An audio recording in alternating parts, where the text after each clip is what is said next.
तो आज मैं जिस मूवी को एक्सप्लेन करने वाला हूँ, इस मूवी के अंदर एक अकेली महिला, नई फैमिली होती है उसकी, पर फिर भी वो अकेली है। पर आखिर ऐसा क्यों? उसकी भी कुछ जरूरतें हैं जो कि उसका पति पूरी नहीं कर पा रहा। पैसा वैसा नहीं चाहिए उसको, वही चाहिए जो कि तुम समझ रहे हो। नहीं वो नहीं, प्यार की बात कर रहा हूँ। अब घर में प्यार नहीं मिलेगा तो इंसान बाहर ही खोजेगा, पर जब बाहर खोजेगा तो होगा बवाल। और यही सब हमको मालूम चलेगा इस मूवी के अंदर। तो बिना समय गवाए डायरेक्ट करते हैं मूवी को स्टार्ट। तो मूवी स्टार्ट होती है जहाँ पर हमको एक औरत दिखाई जाती है। इस औरत का नाम होता है डिलीन। तो डिलीन का एक सगा पति, जिससे निकलने वाले प्रोटीन से आज उसके पास 2 बच्चे हैं। इनका 4 लोगों का परिवार है। दोनों बच्चे खुश हैं, पति भी खुश है, पर बेचारी डिलीन अकेली है। यानी कि बात कुछ इस प्रकार है कि जो डिलीन का हस्बैंड है वो ज्यादातर बाहर ही रहता है, बहुत कम घर आता है, और जब वो आता है तो वो उसको वो खुशी नहीं दे पाता। प्यार कह लो या फिर अक्कुम अक्कुम कह लो, है ना, समझ रहे होगे तुम लोग। पर डिलीन फिर भी इन सब चीजों को इग्नोर करती है और अपने बच्चों के साथ अच्छा टाइम स्पेंड करती है, क्योंकि उसके लिए इन सब से बढ़कर उसके बच्चे हैं। अब आज की रात जब डिलीन सो रही होती है तभी उसके पास एक फोन आता है। ये फोन किया था एक लड़की ने,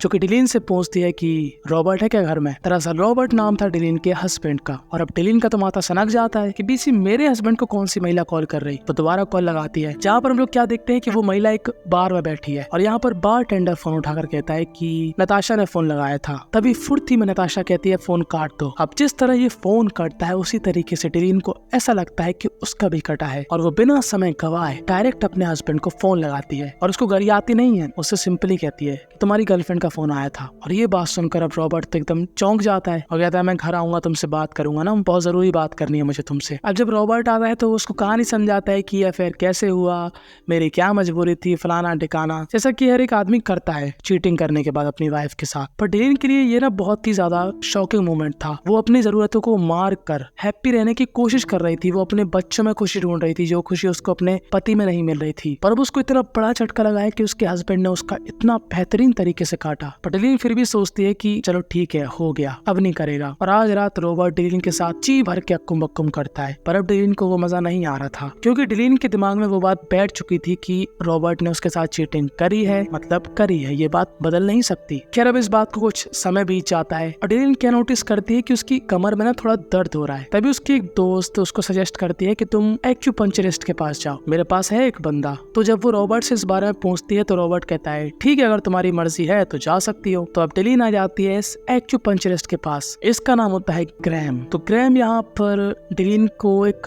अच्छी थेरेपी देता है और उससे कहता है कि मुझे ऐसा लगता है कि तुम्हें ना किसी बात का स्ट्रेस है, क्योंकि काफी समस्या ऐसी होती हैं जो कि स्ट्रेस से उत्पन्न होती है। तो डिलीन यहाँ पर पहले तो इग्नोर करती है इस सब बातों को, पर अगले दिन आकर यहाँ पर एकदम फट जाती है। उसके मन में जो भी दुख था, जो भी परेशानी थी, जो भी चीजें उसके दिमाग में चल रही थी, वो सारी चीजें वो ग्रैम को बता देती है कि मेरे पति ने मेरा काटा, मेरे हिस्से का प्यार किसी और में बांटा, और मैं नहीं चाहती कि मेरी वजह से मेरे बच्चों को परेशानी हो, इसीलिए मैंने अपने हस्बैंड के साथ अभी तक नहीं किया टाटा। और यहाँ पर ग्रैम उसको बेहतरीन तरीके से पॉजिटिव सपोर्ट देता है, और ये पॉजिटिव सपोर्ट डिलीन के हार्ट में विस्फोट कर देता है। और अब डिलीन के मन में ग्रैम को लेकर फीलिंग आने लगती है कि भाई सब ग्रैम कितना अच्छा बंदा है, कितनी समझदारी वाली बातें करता है। और जब वो अगले सेशन में ग्रैम के पास जाती है तो वो ग्रैम से एकदम से लिपट जाती है, छिपकली की तरह उससे चिपक जाती है। और ये थेरेपिस्ट ग्रैम को ऐसी थेरेपी देता है, ऐसी थेरेपी देता है कि ग्रैम की तो आंखें खुल जाती, नदियां बह जाती। और अब इस खतरनाक अक्कुम अक्कुम के बाद ये लोग एक सीक्रेट रिलेशनशिप में रहते हैं। पर इस सीक्रेट रिश्ते को डिलीन एक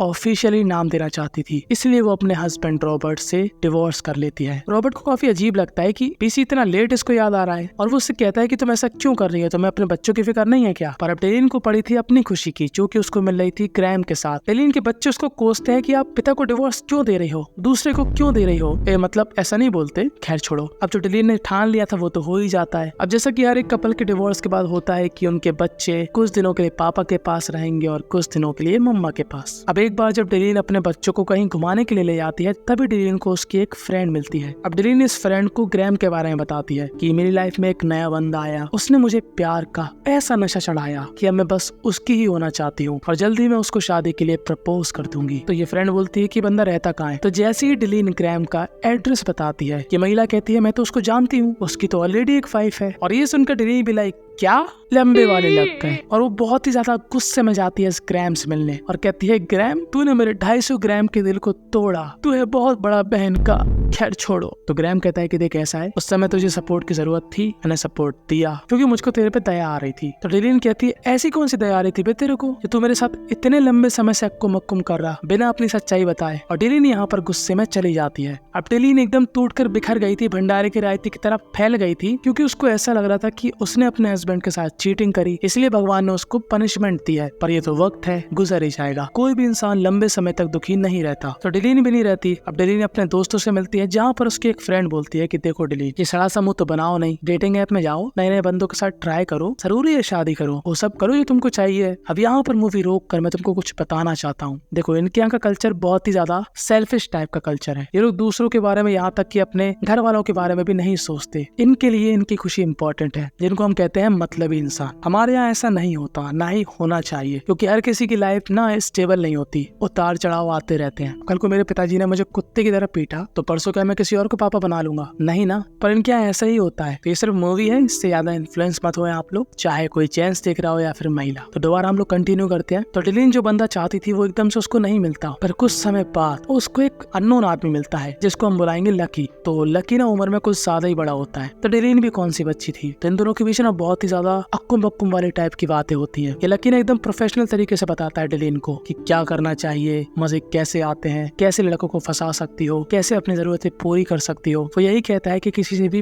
प्यार मोहब्बत मत करो, अपना मतलब निकालो और बाहर में जान दो उसको। समझो कि अहम ब्रह्मास्मि, तुमसे ज्यादा इस दुनिया में कोई भी खूबसूरत नहीं है। वो एक तरीके से डेलिन का कॉन्फिडेंस बूस्ट करता है। अब डेलिन यहाँ पर एक यंग लड़के को डेट करती है। अब इन यंग लड़कों की प्रॉब्लम तुम सबको मालूम। आंटियों ने थोड़ी मीठी मीठी बातें क्या कर दी, होतियों की तरह आंटियों के प्यार में पड़ जाते। वैसे इस बंदे के साथ होता है, इसको हम क्या बुलाएंगे, होतिया। डेलिन होतिया के साथ अपनी वाइल्ड फैंटेसी पूरी करती है, समझ रहे हो, बहुत ही ज्यादा वाइल्ड टाइप की, हाथ माथ बांध के। बाकी अब आगे तुम लोग इमेजिन कर लो। और होतिया उससे अपने प्यार का इजहार भी करता है कि वो उससे प्यार करता है, वो उसको लेके सीरियस है। पर डेलिन के दिमाग में कुछ और ही चल रहा था कि तू अपनी चाह मुदा, मुझे जो पसंद आएगा मैं वही करूंगी। अब डेलिन ना लकी के पीछे पागल थी। वो चाहती थी कि वो लकी से मिले। वो लकी के बारे में पता करती है, जहाँ पर उसको मालूम चलता है कि लकी एक बहुत ही बड़ा बिजनेसमैन है। लकी उसको अपने पास बुलाता है मिलने के लिए। पर लकी उसको इतना ज्यादा तेल नहीं लगाता कि oh my God I love you so much, मैं तुमसे बहुत प्यार करता हूँ, फलाना ठिकाना। वो उसको ऐसे ट्रीट करता है जैसे कि डेलिन उसकी एक नौकरानी हो। पर डेलिन यहाँ पर उसकी हर एक बात को एक्सेप्ट कर रही थी, क्योंकि डेलिन को यहाँ पर दो फायदे दिख रहे थे। पहला तो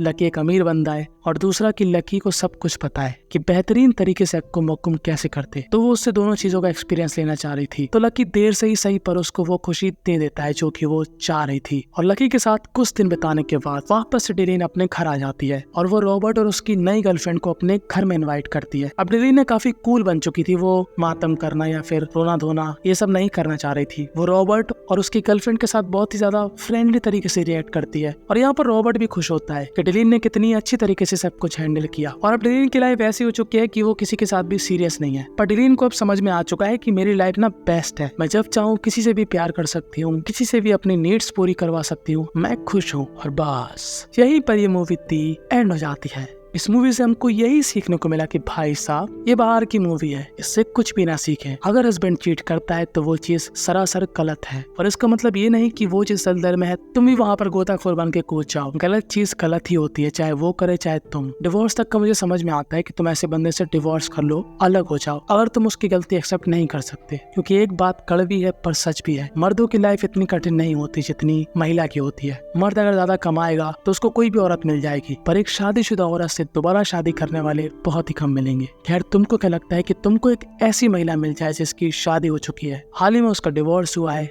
पर वो तुमसे बहुत प्यार करती है, तो क्या तुम उससे शादी करोगे या नहीं करोगे? कमेंट में अपनी राय जरूर बताना। और हाँ, एक ऐसा बंदा जो कि पागल हो चुका है, उसको अक्कुम अक्कुम चाहिए किसी भी हालत में, और वो चीज उसको नहीं मिल रही तो वो पागलों की तरह कहीं पे भी मुंह मार रहा है। मतलब इस बंदे की स्टोरी इतनी ज्यादा क्रेजी है कि तुम लोग कहोगे भाई क्या हो गया तेरे को, ठीक है कि नहीं। और एक ऐसा कपल जो कि एक टाइम पर धूम धड़ाके से अक्कुम अक्कुम किया करता था, पर आज नो धूम नो धड़ाका। अब ये लोग अक्कुम अक्कुम बिल्कुल भी नहीं करते हैं, जैसे कि इनको ये सब करना ही नहीं आता। और अपने पुरानी चीजों को वापस लाने के लिए लोग किस हद तक जाते हैं ये तुमको मालूम चलेगा इस वीडियो को देखकर। दोनों ही स्टोरी कमाल है। Follow me on Instagram and subscribe my channel now. बस।